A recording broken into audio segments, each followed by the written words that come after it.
Hi everyone, this is Renee and I will be teaching a lesson out of Picture Perfect Science called What's Poppin'. It is initially guided towards grades 5 and 6, but I'm going to turn it into a second grade lesson because that's what I'm teaching right now. So their lesson objectives is to develop descriptions, explanations, predictions and models using evidence, to communicate scientific procedures and explanations, and to design and conduct a scientific investigation. I correlated that with the CDE website and the Common Core State Standards for second grade, and theirs is under physical science. Students know and understand common properties, forms and changes in matter and energy. So that is connecting to the standards for second grade. What we'll be doing as our content objective is to develop an explanation of what happens to the kernel to make it pop. So why does popcorn pop? And also to investigate and record the difference between popcorn kernels and popcorn. Our skill objective is to produce a popcorn poster with information learned about the popcorn. This can either be illustrations or it can be written word to show what they've learned. And also this poster will show their own investigation, which they're going to do with microwave popcorn. And also as a whole group, we're going to talk about dried popcorn, which I'm going to be drying in the oven, and also fresh popcorn, and popping them together and seeing what happens. So, to engage, we will start by reading Popcorn by Elaine Landau, and we'll talk about what the book is about, obviously popcorn, and create a KWL chart. In this book it's called an I wonder and an I learned chart. So we will talk about, in the beginning, what I wonder about. So initially, if they don't say how does popcorn pop, the teacher will express, this is one of the components that we'll be learning about, is why popcorn pops and how it happens. So to explore, we are going to still, as a whole group, watch a video on a slow motion kernel popping into a popcorn. This just reiterates the information that's in the book and gives another visual learning tactic so that they have these ideas in their head when they go off to do their own investigations. So we will be exploring a little further by we'll break off into small groups after we watch the popcorn video, and we will be filling in as small groups What's Poppin' Checkpoint Lab A.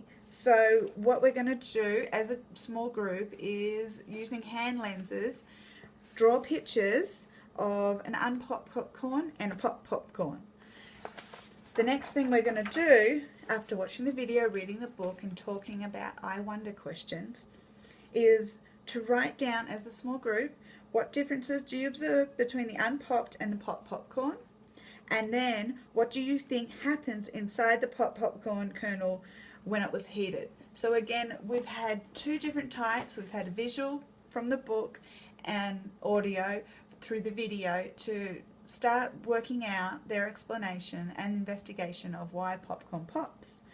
After we do that, each small group is going to have 3 bags of different types of microwavable popcorn. So 3 different types of microwave popcorn. They will have a microwave to start their investigations and pop their popcorn. They are going to write down the name of the popcorn and then also count the kernels that didn't pop. So each bag, the popcorn will stay in, they'll count the kernels that didn't pop and write down how many were left in each one. So to explain further of why this didn't happen, we're going to come back together as a group and revisit our popcorn book, and especially this part of what makes popcorn pop. This area talks about the starch within the kernel and how water acts as a trigger and water and heat acts as a trigger to make the starch expand, and the soft starch explodes outward, turning the kernel inside out and having popcorn. So we're going to talk about how and why water and heat is so important, and what did we learn, because now we can start putting on the I learned part. What did we learn through our investigations and also through our video and our book of why popcorn pops? You know, what is the importance of heat? What is the importance of water? And talk about that as a whole group. We're going to elaborate again as a whole group. We're going to have our dried out popcorn, which I will dry in the oven, and then we're going to have a bag of fresh popcorn. As a whole group, we're going to pop the dried popcorn and pop the fresh popcorn and see what happens, and then reiterate the importance of heat and water and of expansion. To evaluate our lesson, that is when we're going to produce our popcorn poster. So we're going to talk about what we've learnt, what we wondered in the beginning. So we're going to talk about the history or where popcorn comes from information from the book. We're going to talk about another section we're going to have on our poster is what makes popcorn pop. This can either be illustrated or written on, just to show that they are understanding and working through their investigations of why a popcorn kernel pops, and you know, the main ingredients to help this come along: water, heat, things like that.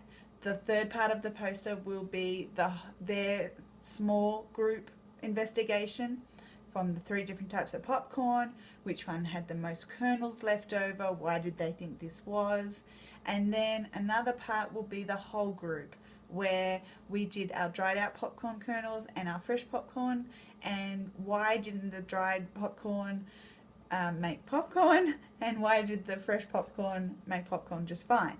And again, that will reiterate the heat and the water.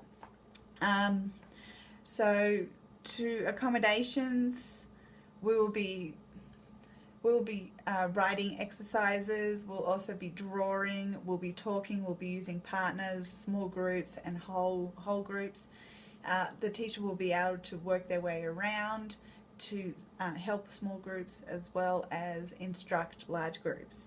Our pre-assessment will be the KWL chart. The formative will be the evaluation poster, so making sure that they could follow through with instructions and produce the evaluation poster, which talks about what they've learnt. And then the rubrics is in the book here to tell you how to grade them. So there is a rubric in here somewhere, sorry. Oops. So there is a rubric in here that will tell you how to check everything that they've done, which right now I can't find, but it's in here. And then the post-assessment, so the pre-assessment will be the I wonder and I learned chart, just finding out things, and the post-assessment will be the evaluation poster as well. So that's what I will be doing for my Picture Perfect Science experiment on What's Poppin'. Thank you.